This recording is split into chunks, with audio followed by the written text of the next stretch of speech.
कुछ नहीं बिगड़ा है, लौट जाओ यहाँ से। युधिष्ठिर ने जवाब दिया, बाबा अगर मैं लौटने के लिए ही आता तो फिर मैं इंद्रप्रस्थ से हस्तिनापुर तक आता ही नहीं। कोई बात नहीं, अगर मेरा भैया दुर्योधन मेरा बुरा चाह रहा है कोई बात नहीं, लेकिन मैं अपने भाई का बुरा नहीं चाहूंगा। आज पांचों पांडव जो थे वो चल करके दादा पहुंचे हैं दुर्योधन की सभा में। जब दुर्योधन की सभा में पहुंचे तो दुर्योधन ने बड़ा स्वागत किया, सम्मान किया और पांचों पांडवों को आसनों पर बैठाल करके पांचों पांडव बैठ गए। युधिष्ठिर ने दुर्योधन से कहा, भैया हमें क्यों बुलाया तुमने? तो दुर्योधन ने जवाब दिया, भैया मैंने तुम्हें इसलिए बुलाया कि बहुत दिन हो गए हम कौरव और पांडव इकट्ठे नहीं हुए थे, और आज जब हम लोग इकट्ठे हो गए हैं तो ऐसा करो कि मेरा मन कर रहा है कि आज जुए का खेल हो जाए, एक एक बाजी कर लो। तो पांडव बोले, अगर जुआ का खेल खेलना चाहते हो कोई बात नहीं, खेल लो जुआ का खेल। एक बात बताए परीक्षित महाराज, जहां पर जुआ का खेल खेलता हुआ नजर आ जाए तो समझ लेना अब विनाश निश्चित है। क्यों? क्योंकि जो जुआ खेलता है, जो मांस खाता है, जो चरित्रहीनता फैलाता है, जो मदरा पीता है, वो महाराज दुनिया में कभी भी आगे बढ़ नहीं सकता है और उसका विनाश निश्चित हो जाता है। और जो इन चार चीजों से बच जाए, कौन कौन सी? जुआ, शराब, मांस और चरित्रहीनता। अगर इन चार चीजों से मनुष्य बच जाते हैं तो दुनिया में कभी उनको हराने वाला कोई पैदा हो नहीं सकता। लेकिन आज की दुनिया में महाराज आनंद किसमें है? आज की दुनिया में तो आनंद शराब में ही है महाराज। जो लोग शराब नहीं पिए तो महाराज सवेरो ही नहीं होते। हमने तो यहाँ तक देखा कि दुनिया में बहुत से लोग ऐसे हैं जो सवेरे उठ के महाराज उनका मुंह तो शराब से ही धुलता है, मुंह शराब से ही धुलता है। क्योंकि कहा जाता है ना कि भगवान ने ये शरीर बनाया तो किसी न किसी काम के लिए बनाया। किस काम के लिए? हाथ बनाए कि इन हाथों से दान पुण्य करो, धर्म करो, इन हाथों से सत्कर्म करो, अच्छा काम करो। अगर कोई गिर रहा है तो गिरते हुए को उठाओ, उसका सहारा बन जाओ। हाथ इसलिए दिए क्योंकि कहा जाता है करनी के लगे करनी के करें, करनी के लगे करनी के करें, और करनी न करी तो करनी के नहीं है। हाथ ये तभी अच्छे लगते हैं जब इन हाथों से दान पुण्य होता है। पैर कब अच्छे लगते हैं?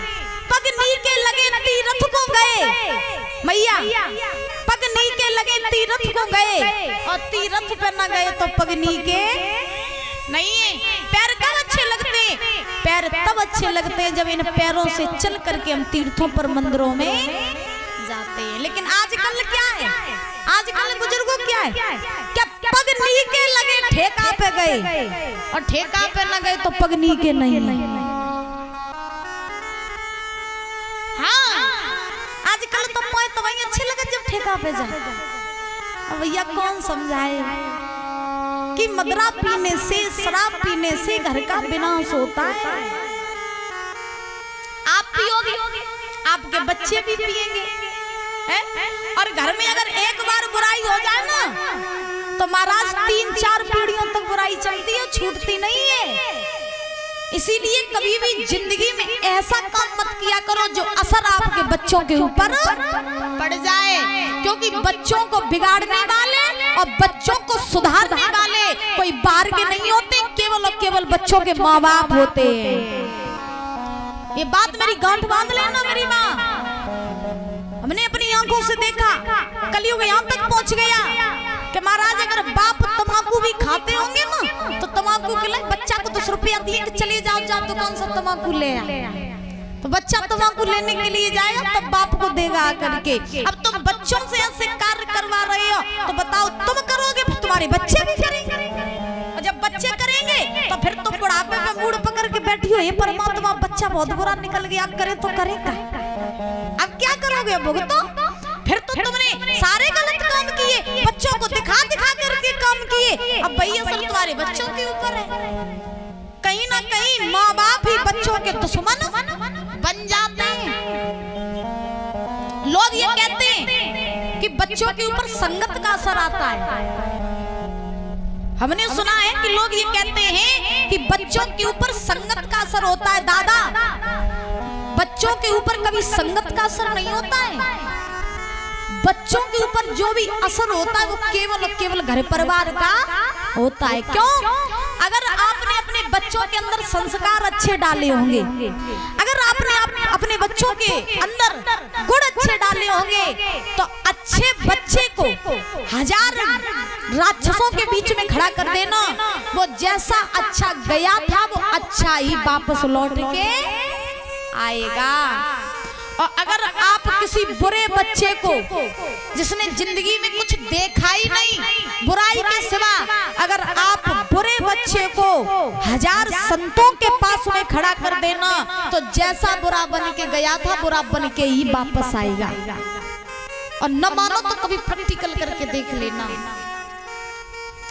क्योंकि कहीं न कहीं बच्चों को बिगाड़ने वाले उनके माँ बाप ही होते। इसीलिए बच्चों के ऊपर बुरा असर न पड़े तो कभी भी बच्चों के सामने बुरा काम मत किया करो।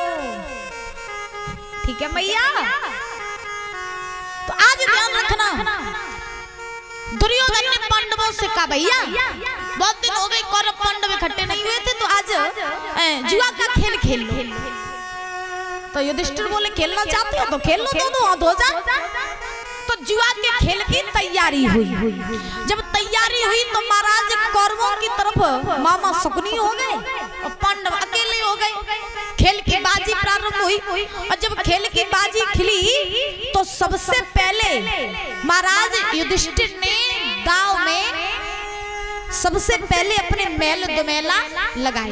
और जब अपनी मेल दुमेला धन दौलत पहले दाव में लगाई तो लगाने के बाद में मामा शकुनी ने कपट का पासा फेंका और फेंक करके महाराज आज युधिष्ठिर से उनके मेल दुमेला छीन लिए।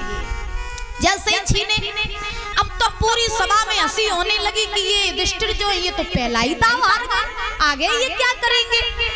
तो दुर्योधन ने महाराज युधिष्ठिर से कहा भैया मेल दुमेला तो तुम हार गए हो, अब कछु और है दाव पे लगे बेकाजी। तो युधिष्ठिर बोली अब तो कुछ नहीं, ऐसा करो मैं खुद को दाव पे लगा रहा हूँ। तो युधिष्ठिर ने खुद को दाव पे लगाया। शकुनी ने कपट का पासा फेंका और फेंक करके महाराज आज युधिष्ठिर को अपना दास बना लिया। अब दुर्योधन बोला तो तुम दास हो गए, मेरे कछु और है लगे बेकाजी। तो महाराज युधिष्ठिर बोले कोई बात नहीं है, मेरे जो 4 भाई रह गए हैं इनको भी दांव पे लगा रहे हैं।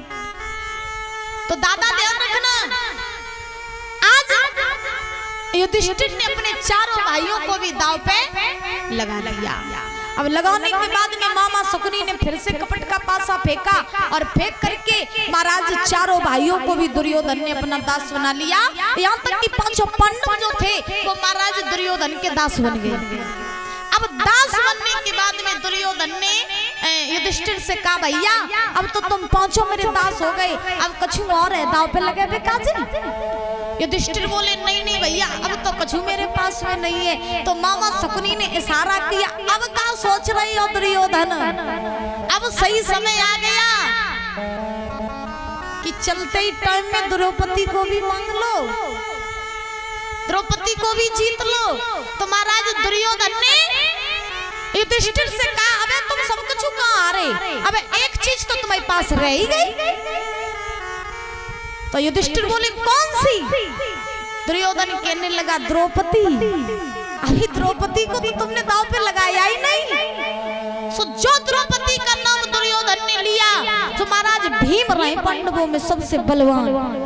भीम ने जवाब दिया दुर्योधन मैं तेरी जुबान खींच लूंगा जो तूने दोबारा अपने जिह्वा से द्रौपदी का नाम लिया तो। क्यों?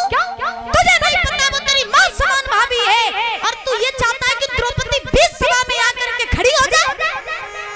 हमारे कुल खानदान की मर्यादा नहीं है जो हमारे कुल की बहुएं समाज में खड़ी हो आकर के। और तू अपनी भाभी को सभा में खड़ा करेगा करके उसको तू दांव पे लगवाएगा, मार डालूंगा मैं तुझे। दुर्योधन ने युधिष्ठिर से कहा भैया चुपचाप बैठा लो, जो ज्यादा वो चल रही है इन्हें बैठा लो, क्योंकि सुनो अब तुम्हारा कोई अधिकार नहीं है जब तुम बोल पाओ। क्यों? क्योंकि मैं तुम्हारा राजा, तुम मेरी प्रजा बन गए हो, इसलिए चुपचाप बैठ जाओ, मैं जो कहूंगा तुम्हें वही करना पड़ेगा। युधिष्ठिर ने दुर्योधन को समझाया भैया भैया भी बैठ जाओ, ये दुर्योधन जो है ये सही कह रहा है, इसलिए तुम बैठ जाओ, ज्यादा मत बोलो। तो भीम बैठ गए चुपचाप।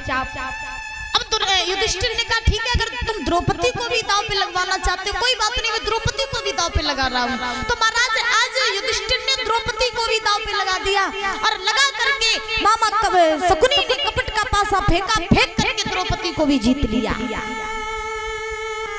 अब जब पांडव द्रौपदी को भी हारे तो हार करके महाराज अब दुर्योधन ने जवाब दिया, अब आया ना सही समय कि अब अपने अपमान का बदला हम द्रौपदी से लेंगे। तो दादा आज दुर्योधन ने दुशासन से कहा भैया अब काई बात की देरी कर रहे हो, चले जाओ और जा करके द्रौपदी के केस पकड़ करके खींच करके सभा बीच में ले आओ। आज मैं अपने अपमान का बदला इस द्रौपदी से जरूर लूंगा। दुशासन ने देरी नहीं की, चला दुशासन। चलते चलते चलते चलते वहीं पहुंचा जहां पर द्रौपदी भानुमति के पास में बैठी थी। पहुंचा दुशासन तो द्रौपदी तो बैठी हुई थी। तो महाराज दुशासन ने द्रौपदी को देखा, कहा द्रौपदी। द्रौपदी खड़ी हो गई, हाँ देवर जी कहो ना कैसे आई। दुशासन ने जवाब दिया मेरे साथ चलो सभा बीच में, तुम्हें भाइयों ने बुलाया, पांडवों ने बुलाया। तो द्रौपदी थोड़ी सकुचा गई, क्योंकि ये बात माताओं को पता होगी, जो बुजुर्ग माताएं बैठी हैं। खैर नए लोगों को नहीं पता होगी ये बात, क्योंकि मॉडल जमाने में जो पल रही है तो मॉडल जमाना आजकल जमाना ऐसा है कि घर में समझ में ही नहीं आता है कि को बहू और को ससुर है। आजकल जमाना बड़ा ही विचित्र हो गया है, घर में समझ में नहीं आता कि को बहू या को ससुर है। और सही बात बताए ना बुजुर्गों, तो घर में एक बार अगर बाप अपने लड़के से कुछ कह दे तो उतनी जल्दी लड़का नहीं बोल पाएगा जितनी जल्दी घर में से भीतर बहू बोले कि डोका तुम्हारी बुद्धि खराब हो गई है बुढ़ापे पे, हाँ तुम्हारी बुद्धि काम नहीं कर रही है। तो एक बार लड़का अपने बाप से नहीं बोल पाएगा, लेकिन घर की बहू अपने ससुर से बोल लेगी। यही जमाना है भैया, क्योंकि घर में जो बहू है वे सास बनी बैठी और जो सास है वे बहू बनी बैठी है। जमाना इतना विचित्र है। तो ये बात पहले की बुजुर्ग माताएं यहाँ बैठी हैं, लोगों को पता होगी कि पहले की जो स्त्रियां थी वो अपने ससुर से बोलने की तो छोड़ा, अपने ससुर के कभी सामने भी नहीं जाती थी। पहले की बहुएं अपने ससुर के सामने नहीं जाती थी, इतनी शर्माती थी। आजकल जमाना बड़ा ही विचित्र हो गया है।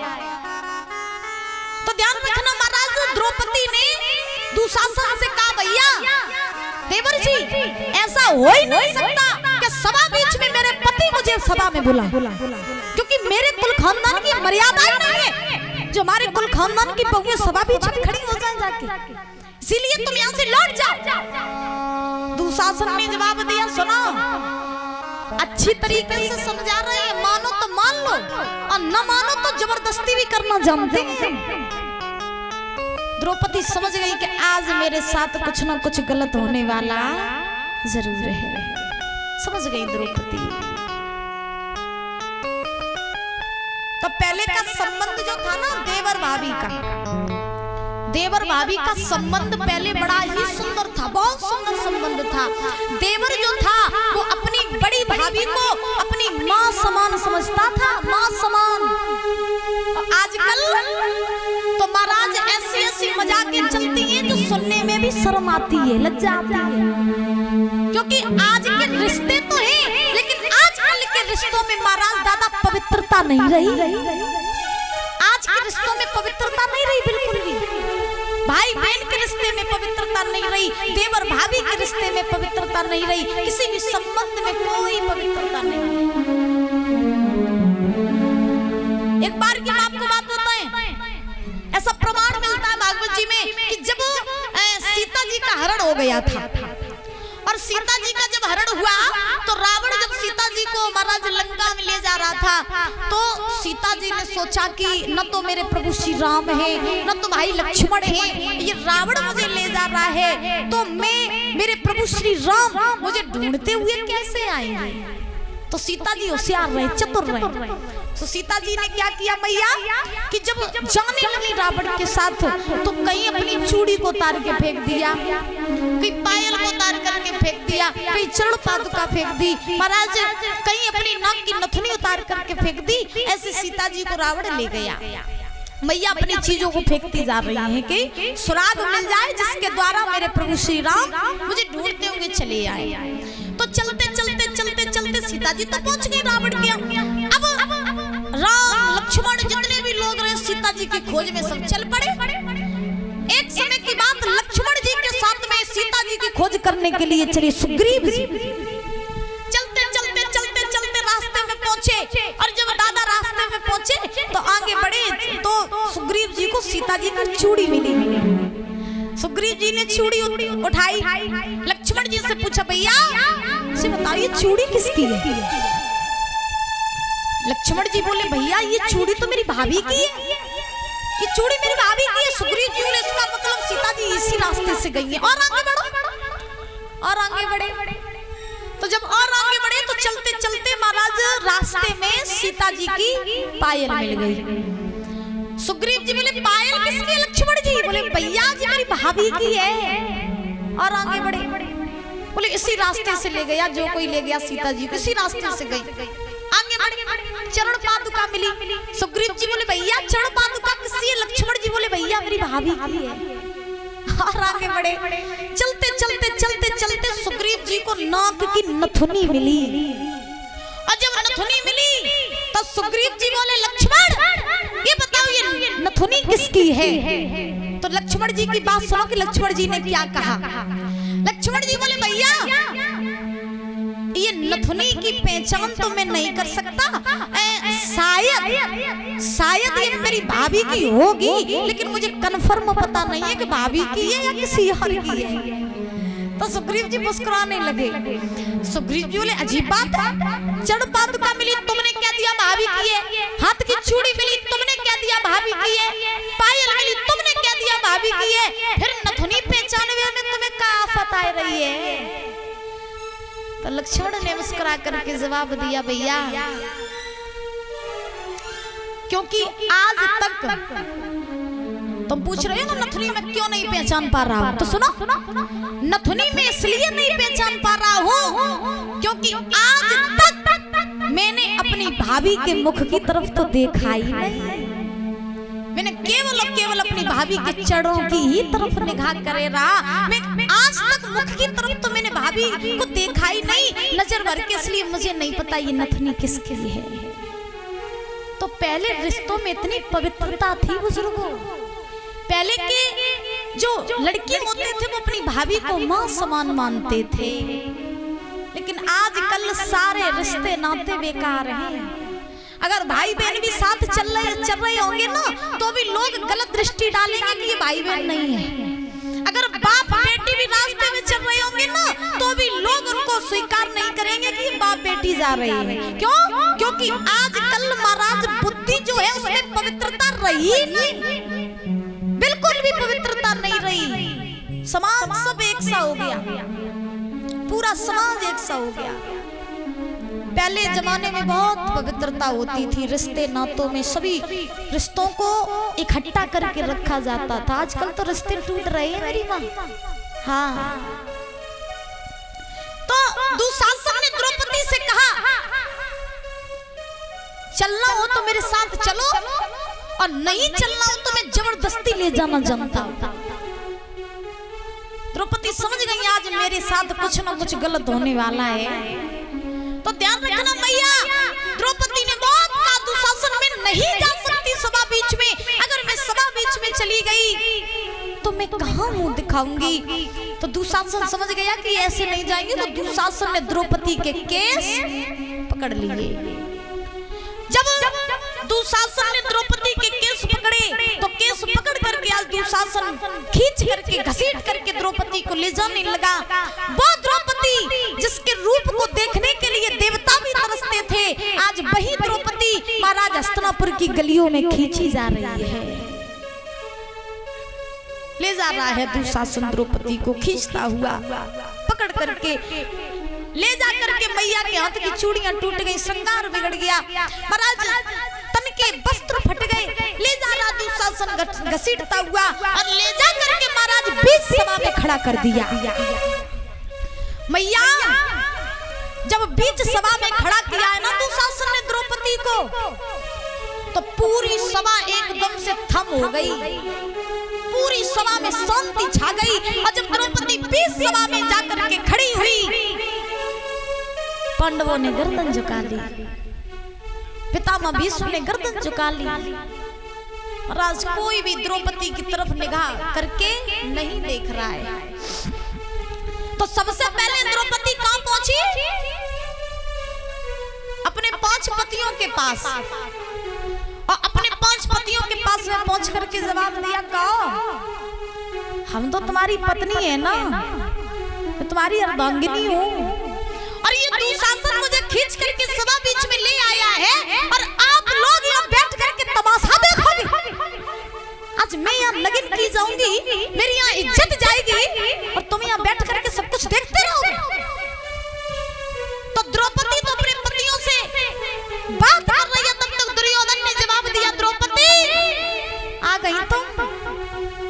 याद करो बदन की, जब तुमने हमसे कहा था कि अंधे बाप की अंधी औलाद हुई, लेकिन आज मैं अपने इस अपमान का बदला तुमसे जरूर लूंगा, चाहे कुछ भी हो जाए।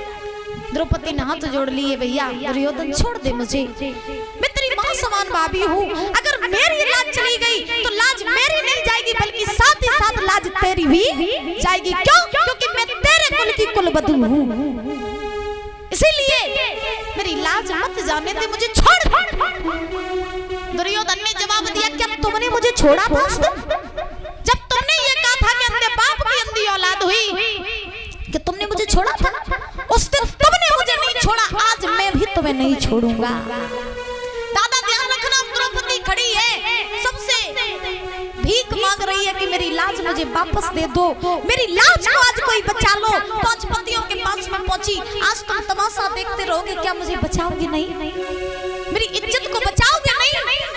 तो 5 पतियों ने महाराज सिर झुका लिया, लेकिन कोई द्रौपदी की तरफ निगाह करके नहीं देख रहा है। द्रौपदी ने